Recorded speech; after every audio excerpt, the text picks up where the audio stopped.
Frères et sœurs, bonjour et bienvenue à cette célébration eucharistique. Bienvenue à tous ceux qui se joignent à nous, que ce soit par la télévision ou par Internet. De toutes ces façons, nous devenons communauté de foi et de prière, et nous sommes rassemblés au nom du Père et du Fils et du Saint-Esprit.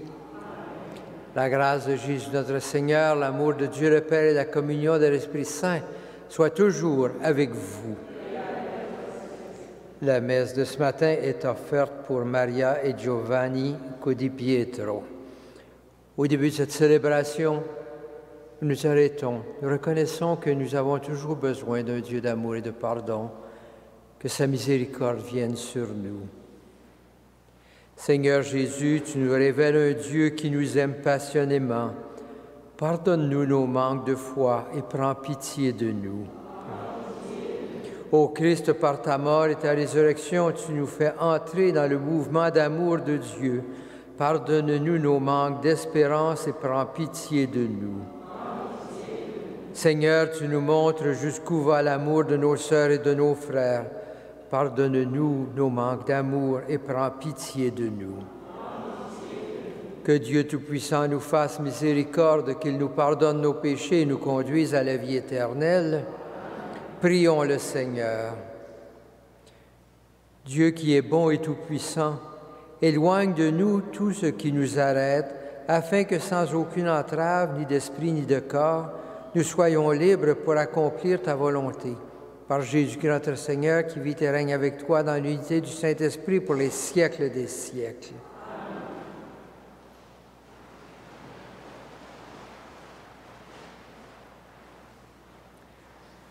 Du livre de Ruth.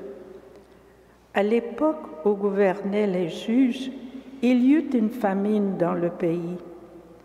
Un homme de Bethléem de Juda émigra avec sa femme et ses 2 fils pour s'établir dans la région appelée Champ de Moab. Élimélec, le mari de Noémie, mourut, et Noémie resta seule avec ses 2 fils, Malon et Kilion. Ceux-ci épousèrent 2 Moabites. L'une s'appelait Orpa, c'est-à-dire volte-face, et l'autre Ruth, c'est-à-dire compagne. Ils demeurèrent là une dizaine d'années. Malon et Kilion moururent à leur tour, et Noémie resta privée de ses 2 fils et de son mari. Alors, avec ses belles-filles, elle se prépara à quitter les champs de Moab et à retourner chez elle, car elle avait appris que le Seigneur avait visité son peuple et lui donnait du pain. En cours de route, Orpa embrassa sa belle-mère et la quitta, mais Ruth restait attachée à ses pas. Noémie lui dit, « Tu vois, ta belle-sœur est retournée vers son peuple et vers ses dieux. Retourne toi aussi comme ta belle-sœur. » Ruth lui répondit, « Ne me force pas à t'abandonner et à m'éloigner de toi, car où tu iras, j'irai. Où tu t'arrêteras, je m'arrêterai. Ton peuple sera mon peuple et ton Dieu sera mon Dieu. » Noémie revint donc des champs de Moab avec sa belle-fille, Ruth la Moabite. Elles arrivèrent à Bethléem au début de la moisson de l'orge. Parole du Seigneur.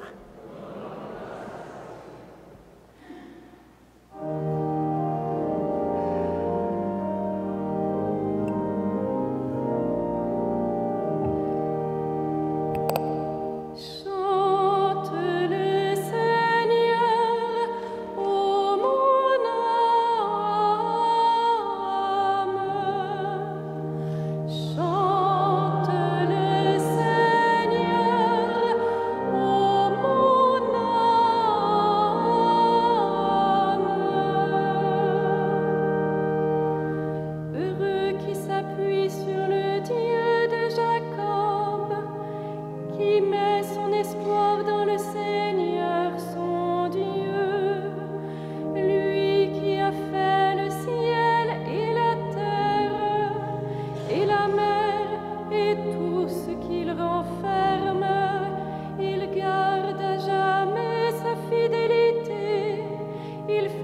justice aux opprimés, aux affamés il donne le pain, le Seigneur délie les enchaînés. Chante le Seigneur, ô mon âme.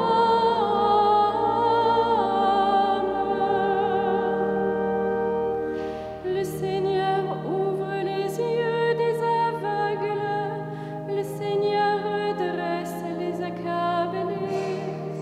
Le Seigneur aime les justes, le Seigneur protège l'étranger. Il soutient la veuve et l'orphelin, il égare les pas du méchant. D'âge en âge, le Seigneur régnera, ton Dieu au Sion pour toujours. Chante le Seigneur, ô mon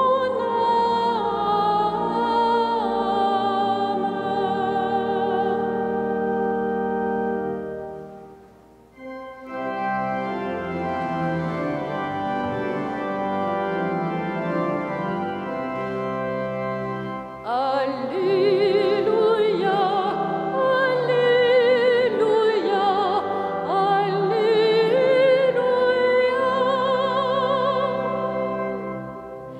Fais-moi connaître ta route, c'est mon Dieu. Dirige-moi par ta vérité. Alléluia, Alléluia, Alléluia.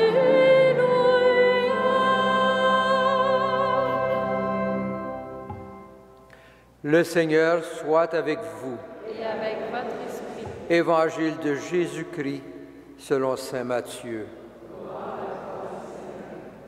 En ce temps-là, les pharisiens, apprenant que Jésus avait fermé la bouche aux Sadducéens, se réunirent et l'un d'entre eux, un docteur de la loi, posa une question à Jésus pour le mettre à l'épreuve. « Maître, dans la loi, quel est le plus grand commandement? » Jésus lui répondit, « Tu aimeras le Seigneur ton Dieu de tout ton cœur, de toute ton âme et de tout ton esprit. Voilà le grand, le premier commandement. Et le second lui est semblable. Tu aimeras ton prochain comme toi-même. De ces deux commandements dépend toute la loi, ainsi que les prophètes. » Acclamons la parole de Dieu. Louange à toi, Seigneur Jésus.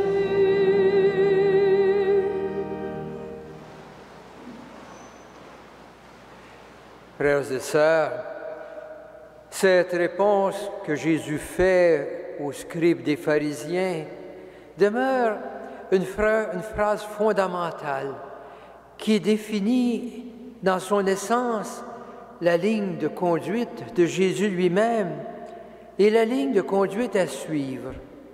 Matthieu nous présente cette question sous la forme d'une sorte de piège tendu à Jésus.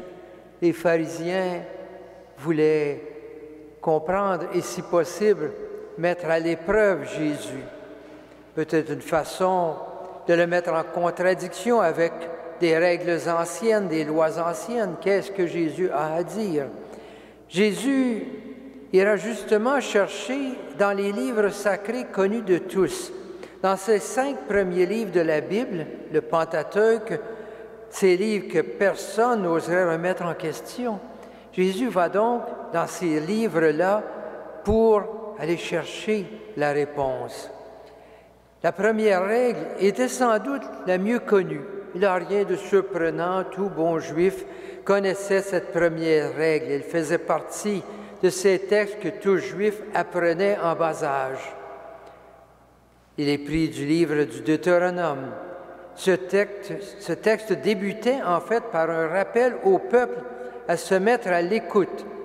Écoute, Israël, et affirmer ce qui était fondamental dans leur foi, Écoute Israël, le Seigneur notre Dieu est le Seigneur un. Il n'y a qu'un Dieu qui est le Seigneur notre Dieu. Voilà la foi fondamentale. Et le texte continue. Tu aimeras le Seigneur ton Dieu de tout ton cœur, de tout ton être et de toute ta force. Donc, dans ces premiers textes, il y a ce texte fondement de la foi et de la façon de vivre des Israélites. Tout bon Israélite connaissait bien ce texte. Jésus poursuit avec un autre très beau texte tiré d'un autre des 5 livres du début, du Lévitique, qui est un livre plus légaliste, un livre qui explique en détail des règles liturgiques et les prescriptions. Mais dans la dernière partie de ce livre, nous retrouvons un très beau texte, un appel à la sainteté. Qu'est-ce que c'est qu'être saint? Et dans ce texte, le texte commence en disant « Soyez saints, car je suis saint, moi le Seigneur votre Dieu. » Donc un appel à la sainteté. Et ce code de sainteté implique justement une relation aux autres fondée sur la justice, le respect et l'amour. Cet appel se termine avec cette phrase que reprend maintenant Jésus, « C'est ainsi que tu aimeras ton prochain comme toi-même. » Jésus a donc évité le piège.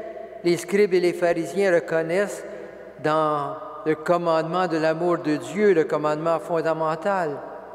Ils ne pouvaient nier que le commandement sur l'amour du prochain était bien présent dans les livres sacrés. Mais Jésus donne une nouvelle dimension à cette discussion sur le plus grand commandement en ajoutant que le deuxième commandement est aussi grand, aussi important que le premier. Voilà ce que Jésus apporte de nouveau dans sa réflexion. La réponse de Jésus devient donc, pour tous ceux qui veulent suivre Jésus, une orientation fondamentale. Jésus montre le chemin. Son amour inconditionnel pour le Père s'exprime par un effort constant pour demeurer fidèle à la volonté de son Père, par un engagement de tous les instants, pour s'engager à la venue du règne. Donc cet amour de Dieu, il la vit lui-même, il nous invite à le vivre. Cet amour de Dieu est un amour fidèle de tout ton cœur, de toute ton âme, et même si par fidélité à cet amour du Père, tu es conduit jusqu'à la croix. Donc, dans sa vie jusqu'à la croix, Jésus vit intensément cet amour du Père. Tu aimeras ton Dieu, tu aimeras ce Père avec cet amour inconditionnel. Aimer son prochain, c'est demeurer attentif aux besoins des personnes qui nous entourent. Cet amour s'exprime par une intention à l'autre, par une ouverture à l'autre qui nous amène au pardon des offenses, au service de l'autre. Et cela, Jésus l'a vécu pendant toute sa vie active, dans son action, dans son attitude envers tous ceux et celles qui venaient vers lui. Aimez votre prochain comme vous-même. Ce n'est pas une invitation à devenir égoïste, mais à réaliser que tout comme je cherche toujours mon bien, ce qui est bon pour moi, m'aimer moi-même en cherchant ce qui est bon pour moi, je dois constamment aussi, envers ceux qui m'entourent, chercher qu'est-ce qui est bon pour mon frère, pour ma sœur, qu'est-ce que je peux faire de bien pour mon frère, pour ma sœur.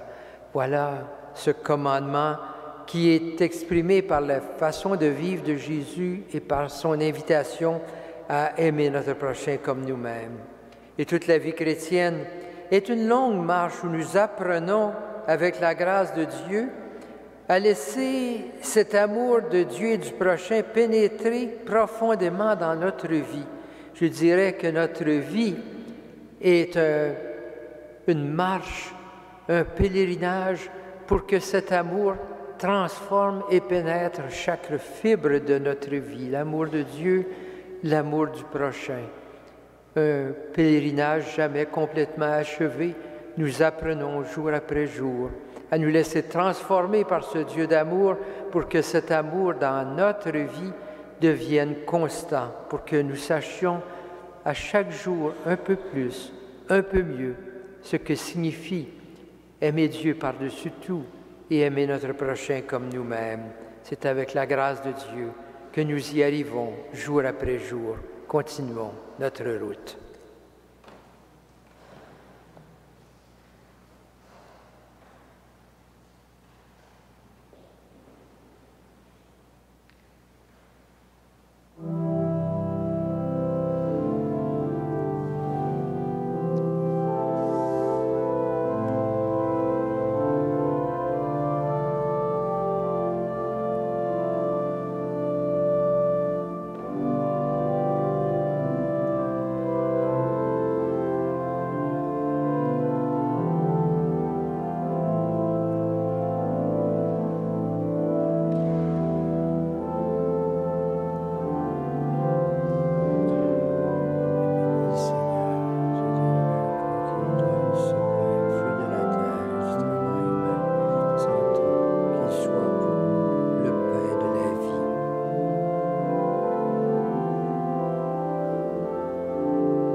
Prions ensemble au moment d'offrir le sacrifice de toute l'Église.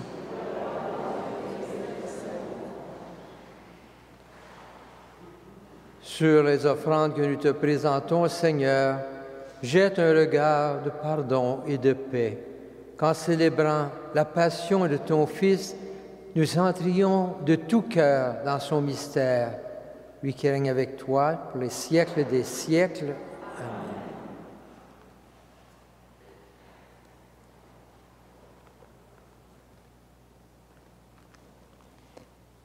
Le Seigneur soit avec vous.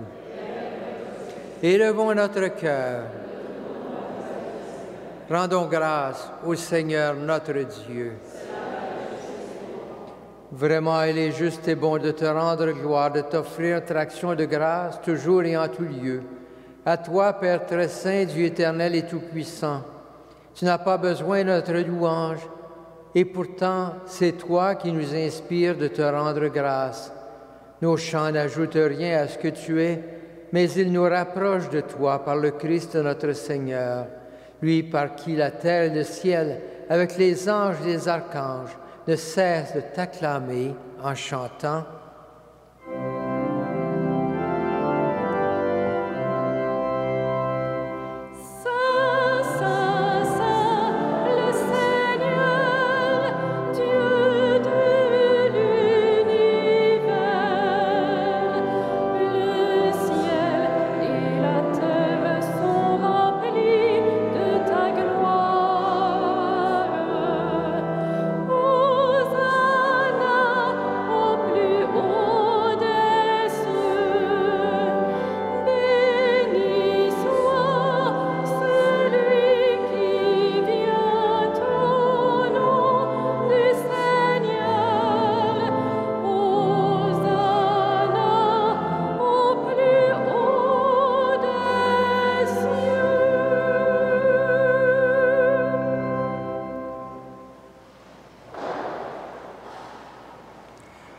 Toi qui es vraiment saint, toi qui es la source de toute sainteté, Seigneur, nous te prions.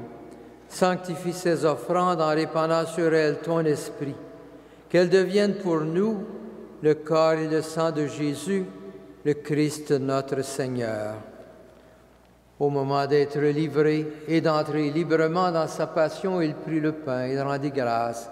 Il le rompit et le donna à ses disciples en disant, « Prenez et mangez-en tous, ceci est mon corps livré pour vous. »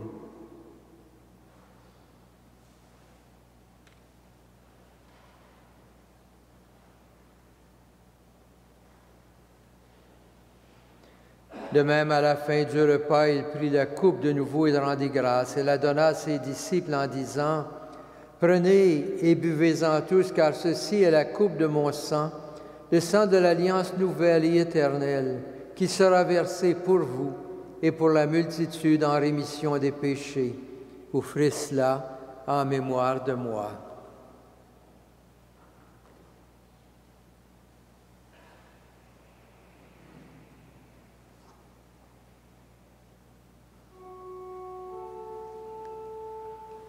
Il est grand le mystère de la foi.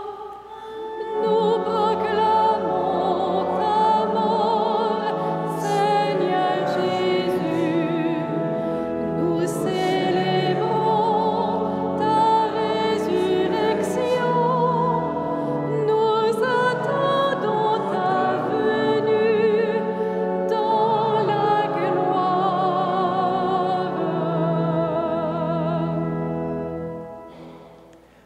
Faisant ici mémoire de la mort et de la résurrection de ton Fils, nous t'offrons, Seigneur, le pain de la vie et la coupe du salut.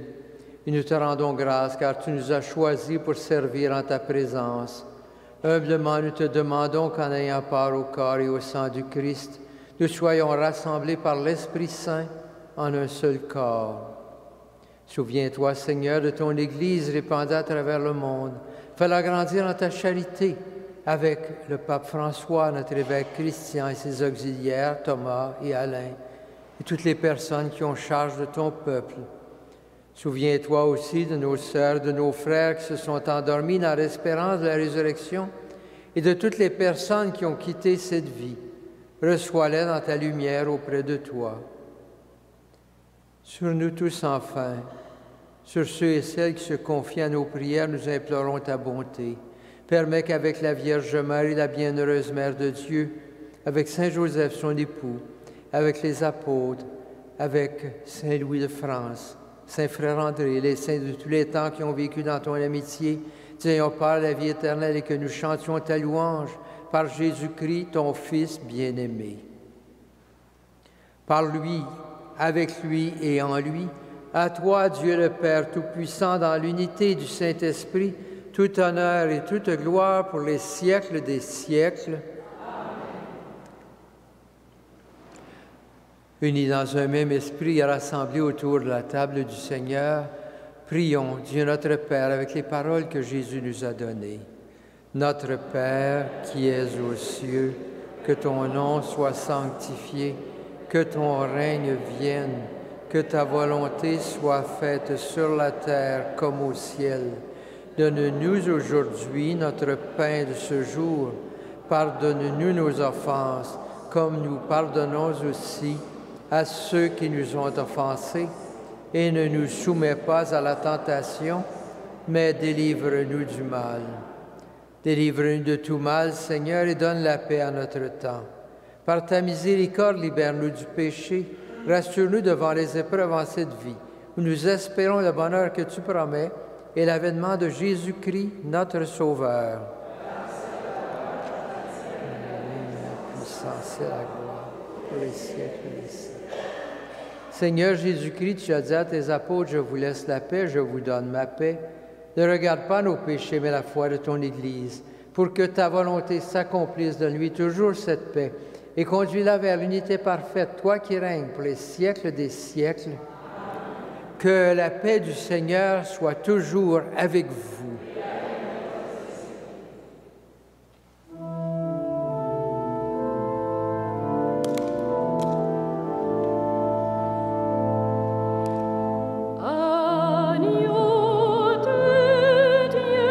Qui enlève le péché du monde.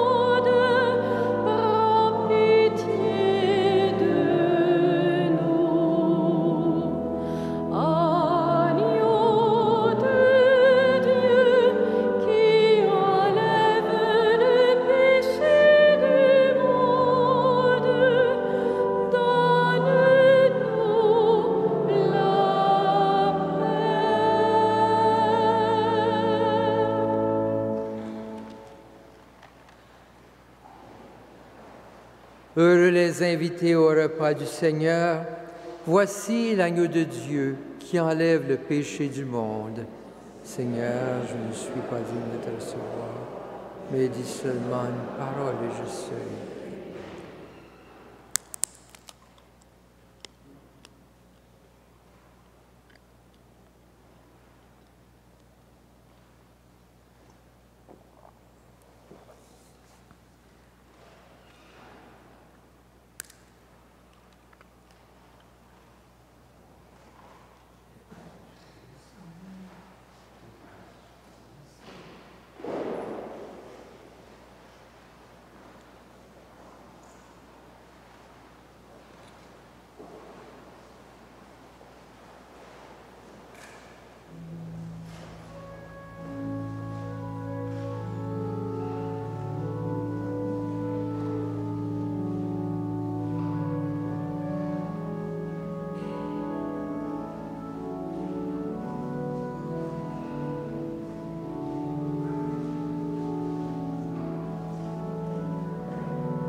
Comme nous poursuivons ce mois dédié à Saint-Frère André, je vous invite à prendre dans le feuillet que vous avez dans vos bancs la prière au numéro 13 que nous pouvons réciter ensemble.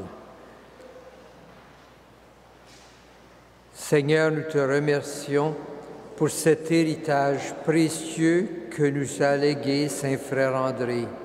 Donne-nous cette foi inébranlable qu'il a guidée tout au long de sa vie. Transforme nos cœurs pour accueillir comme lui nos frères et nos sœurs avec compassion. Apprends-nous à nous tourner avec confiance vers Saint Joseph, son ami, pour lui confier les peines et les souffrances des personnes qui viennent à nous. Donne-nous la grâce de découvrir dans l'accueil et le service des autres le chemin vers la joie et la sérénité. Nous t'en prions, toi notre Père, par ton Fils et dans l'Esprit Saint. Amen. Prions le Seigneur.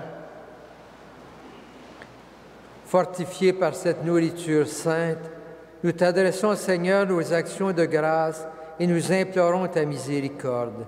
Que l'Esprit Saint fasse persévérer dans la droiture ceux qui ont reçu la force d'en haut par Jésus le Christ, notre Seigneur. Le Seigneur soit avec vous. Le Seigneur, le Dieu Tout-Puissant, vous bénisse, le Père, le Fils et le Saint-Esprit.